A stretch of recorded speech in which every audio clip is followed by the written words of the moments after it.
So the first thing you have to do is you have to disable the boot. You have to create PXE boot only so that it's only going to boot over the network. And to do that, you have to change the BIOS. And to change the BIOS settings, you take off the front cover and lift this up. And there's a pin, green jumper right there. Pull that green jumper and set it aside because you're going to put it back on when you're done. That changes the BIOS to no password, and you can change the BIOS. I'm giving you a pair of pliers to cut the bundle of ties because the cables are so hard to get out. I'm just cutting the cables for the power cord.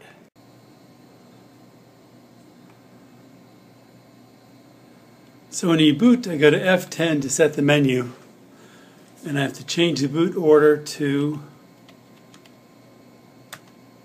enable. I'm going to F5 to disable CD-ROM, and I'm going to leave that right there, F10, and save and exit, F10 again. Now it's going to be forced to boot over the network, and when it boots over the network, it will find the image server.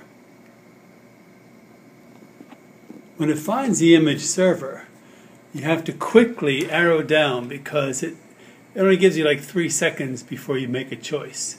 So once it finds the image server, which it's doing right now, you'll see now I'm going to arrow down really quickly because if I don't arrow down, it's going to boot from the hard disk. But then I go to perform full registration, full host registration, hit the enter key there, and it goes and it looks for the image on the image server. When it finds the image, it's going to ask you to name this computer. And I've been naming them Brentwood 1, 2, 3, 4, 5. This is going to become Brentwood 6. You can actually have duplicate names, but you can't use the same computer twice. So, enter the host name for this computer. I'm going to say Brentwood 6. So once I say Brentwood 6, enter the IP for this. We don't know the IP. Enter the image ID as number 1. And enter the OS ID, it's also number 1. And then would you like to add this to the host automatically? You say yes. And enter the primary user. I put Tom as the primary user on all these machines, although I don't think it matters. Then I actually just go through all of this until it says, if you entered all the required information, do you want to image this computer? I say yes. When it says yes, are you sure you want to? Yes, I want to say FOG, because it's a FOG imaging server. And then it goes through a routine and will restart the computer. When it restarts, it automatically starts imaging. So right now it's setting up this computer to actually do the image. And when it's all done, it'll restart the computer by itself. Now if the computer doesn't automatically restart, you can just hit F12 and restart it using the PXE boot, the PXE boot off the network. But right now we've disabled the hard drive, so it shouldn't boot from the hard drive.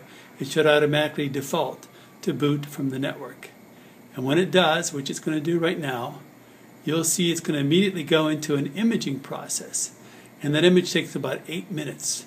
And you could do as many machines as you want simultaneously. But once it starts that imaging process, it'll be done in about 8 minutes, and that machine is, and there it goes. It's in the imaging process right now.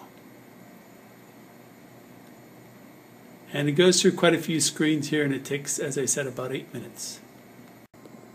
Yeah, don't touch a thing when it goes through the imaging. It actually goes through a number of text screens, and then it shows you the blue screen with the time bar of creating the image.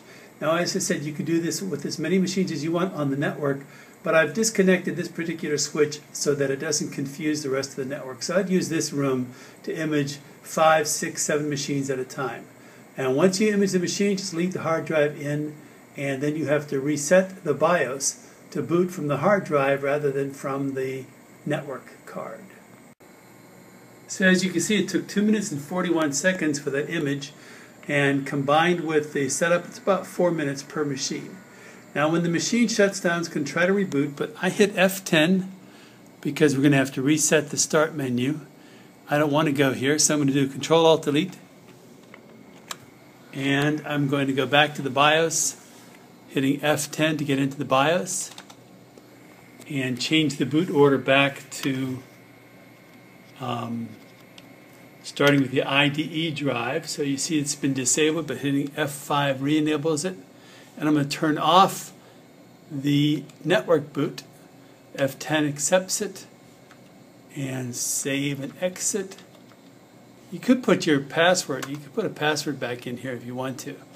It's up to you. I did not put more passwords back on these BIOSes. And I know kids could probably get into it and cause havoc, but that's the way it goes. You can decide to go through another step. But as you see now, it's booting from the hard drive, and we've got a perfectly imaged machine.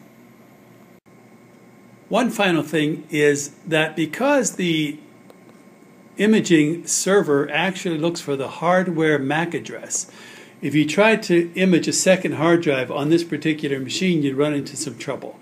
So I actually would just change out the entire machine, put the machine into service, and then bring another machine in here with a blank hard drive and start from scratch. It finds the machine based on the MAC address of the network card.